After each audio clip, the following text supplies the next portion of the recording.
The Lisbon earthquake, prelude to social, scientific, and political changes in the 18th century.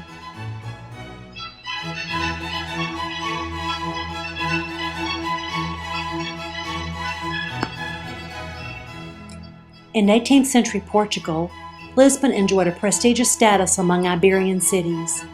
A thriving textile trade, a bustling seaport, and a multitude of financial institutions were headquartered in this busy cosmopolitan metropolis. Spectacularly ostentatious, Lisbon elite were fashion conscious, and the population thought that the king possessed more clothing than all the fashion houses of Lisbon combined. The city's population of 275,000 enjoyed world-famous art collections, housed by large numbers of museums by such famous painters as Titian and Rubens. Lisbon's architecture combined diverse styles from Moorish occupation to the Renaissance, as the church, nobles, and crown all vied with each other to build the most extravagant gold chapels and palaces. The Roman Catholic Church and its Inquisition chose Lisbon as a seat of great influence.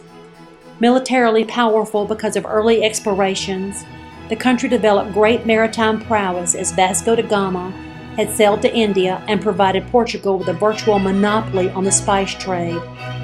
The city seemed invulnerable, but disaster loomed.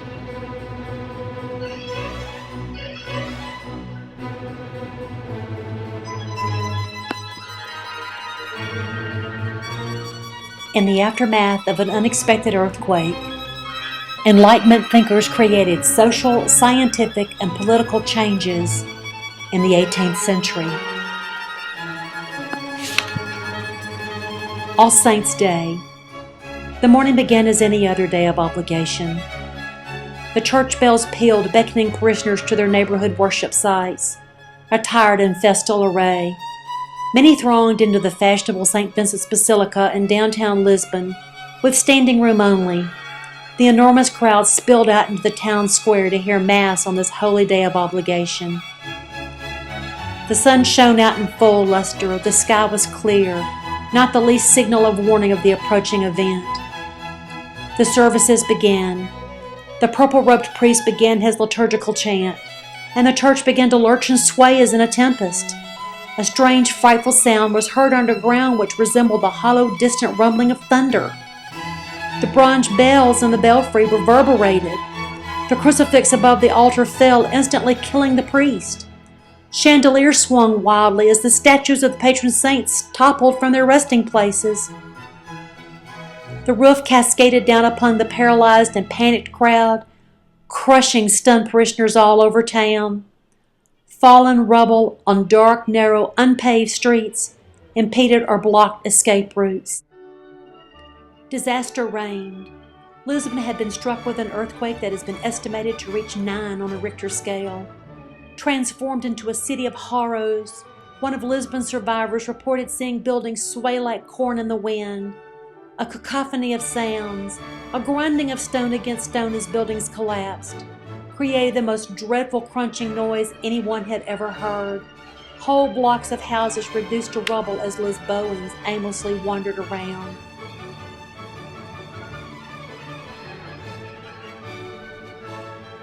Where to escape for safety? Those who had survived the first 3 shocks between 9 and 10:30 in the morning thronged the streets trying to escape their doomsday, and thinking they would be safe from falling buildings, took refuge at the city's new elaborate marble docks on the Tagus River. Walls of water waited offshore to claim more victims. Within a few minutes, 3 seismic waves, one of which was reported to be 70 feet high, swept through the lower city, foaming and roaring, and then receded back into the sea, dragging unknown numbers of screaming victims underwater in a maelstrom of death and destruction. Victims in small vessels sank abruptly, and for days, the surface of the Tagus River regurgitated the pale, bloating corpses of those who had sought refuge at the docks. Earthquakes and water had done their work, but the most crippling factor was waiting to occur: fire. At 10:30 in the morning, flames had erupted in the center of Lisbon, caused by toppled candles and unattended kitchen fires. Wooden beams and textile floors from closely spaced dwellings fed the citywide inferno. Most buildings left standing after the quake burned immediately, while many victims, imprisoned under the ruins of their dwellings, perished in the fire while still alive. Most written accounts were made by residents of other countries living in Portugal at the time. Lisbon's trade, commerce, and art vanished. By the time the last fires burned out, some 17,000 of the original 20,000 buildings in Lisbon had been destroyed. Her culture burned to ashes as opera houses, convents, cathedrals, and the royal palace itself eventually succumbed to the inferno. Invaluable furniture, books, and tapestries fed the flames. The blaze consumed over 200 paintings by such masters as Titian, Rubens, and Correggio, along with a library and 70,000 priceless volumes and numerous rare maps used by Portuguese explorers. Nature had dealt the city of Lisbon a powerful lesson. Bodies of gentlemen and knights had been crushed and burned alongside their servants and animals. Lisbon society had distinct classes, and it was not lost on those observers that rich and poor had died together and were buried together. A Portuguese poem of the day expresses these thoughts. General, priest, layman, friar, bound together by the deadly calamity, minister, pauper, rich gentleman, merchant, soldier, day laborer, the miserable, the happy, the weary, the trembling groan speaks to every one. They've been made equal. The bitter cry of nature brings unhappiness to us all. Wiseacres and moralists such as Joseph Addison made the best economic and political use of God's supposed wrath by selling talismans and pills which were very good protection against earthquake. Understandably, those left alive in Lisbon must have felt the world was ending. Those left alive appealed to their religious leaders, asking why such horrors visited the faithful, while the brothels will remain standing. A stinking, desolate city and her starving population remained.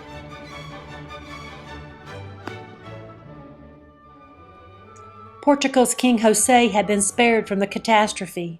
His daughters had insisted on attending very early Mass that fateful morning in order to go picnicking in the nearby hills. Upon returning to the city, he appointed Marquis de Pombal as Prime Minister to take charge of the city. Pombal's military background and blunt common sense spurred him to action in his priority directive, feed the hungry and bury the dead. He arranged camps outside the decimated city for the needs of the survivors, clean water, safe food, and medical attention. At his order, soldiers were stationed around the desolate city to prevent looting.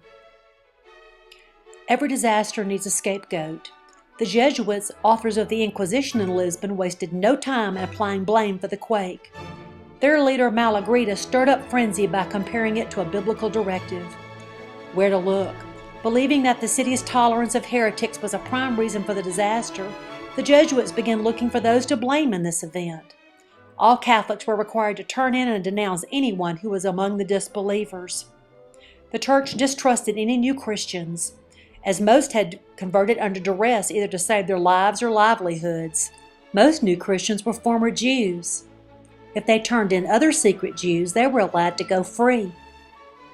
However, if they did not turn them in, there would be private torture, then a slow roasting over a public fire and a citywide celebration called an auto de fe. The ceremony was announced a month in advance, and attendance was mandatory for all faithful unless they dared risk excommunication. Pombal's second mission was reconstruction of the city in the face of an upcoming winter. The city plans had to be redrawn. When Pombal was envisioning the new Lisbon, he determined that the main traffic and living arteries not be built parallel to the water lines, as the movement of the shaking seemed to follow that same direction and sustained itself through the riverbank. He realized that the brothels originally had been built away from the main arteries and had therefore sustained little damage. Likewise, the churches had been constructed along the city centers, which were parallel to the waterways, which accounts for their immediate demise during the quake. How to prevent future collapse? Scale houses were constructed and troops with equipment were paraded past them to determine any vibrational event. He forbade the rebuilding of any partially destroyed structure and enraged the nobility by enforcing a code that made all dwelling facades identical, regardless of anyone's social status.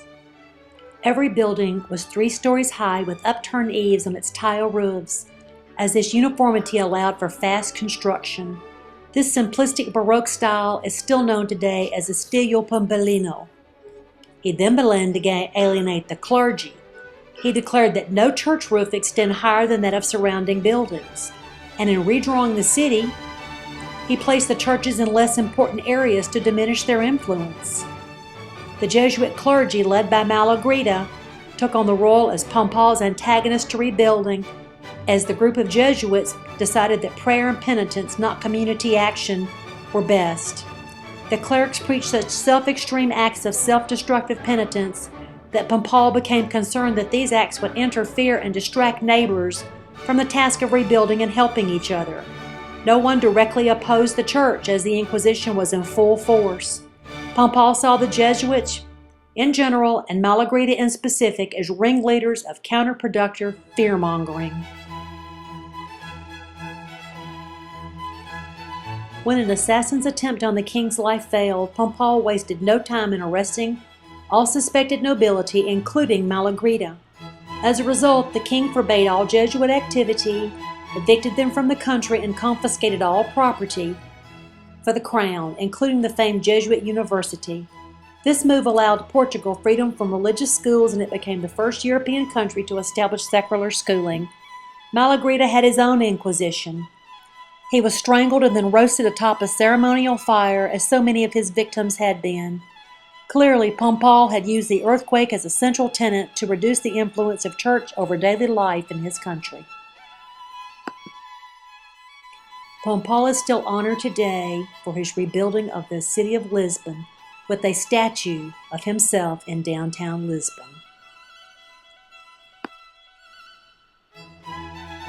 Malagrida and Pompal were not the only 2 contemporaries who disagreed over the theories of reason versus religion. The Lisbon earthquake also served to volley philosophical debates among Enlightenment's greatest thinkers and writers, such as Voltaire, Kant, and Rousseau. Voltaire wrote to inform the population that earthquakes were not caused by divine intervention, and that to believe otherwise was absurd. As a preface to his poem on the disaster at Lisbon, he mocked, "All is well. Now the heirs of the dead will come into their fortune. Your misfortune is nothing." He used this opportunity to ridicule those who were content to accept any atrocity that befell them and humbly attribute it to God's ire or displeasure for some unspecified sin. This apathetic behavior supported Voltaire's pessimistic thesis in Candide that the church authority structure should be replaced with a society based on reason and action. In this satirical work, Candide and Mr. Pangloss find themselves dropped into an earthquaked Lisbon to observe the surroundings. They are amazed that in a city that has lost 3/4 of its population, the sages could think of no better way to preserve the kingdom from utter ruin than by burning a few people alive under a slow fire with great ceremony as an infallible preventive of earthquakes. Voltaire's writings greatly disturbed another Enlightenment thinker, Rousseau. Rousseau responded to Voltaire's work by restating his belief that human misery was the result of human faults and their social conditions. He absolutely maintained the earthquake was proper punishment for man's abandonment of pastoral life, and he further faulted Voltaire for blaming the church for this tragedy. Another Enlightenment thinker who also thought that the earthquake had nothing to do with divine intervention. Benjamin Franklin, Voltaire, and Rousseau became friends. Voltaire's emphasis on reason and justice influenced Benjamin Franklin as an Enlightenment figure. The French women loved Mr. Franklin so much that they began to wear their upswept hair with a little beaver cap on top of their head to honor Mr. Franklin.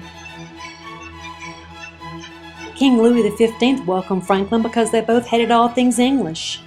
Unfortunately, Louis's help to the American Revolution also helped cause the French Revolution.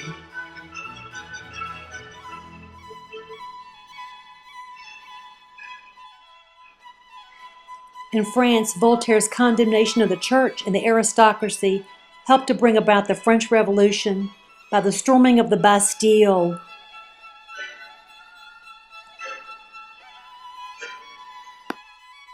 Voltaire's affirmation of civil rights and principles of religious freedoms would find expression in the U.S. Constitution and its guarantees of speech, press, and religion.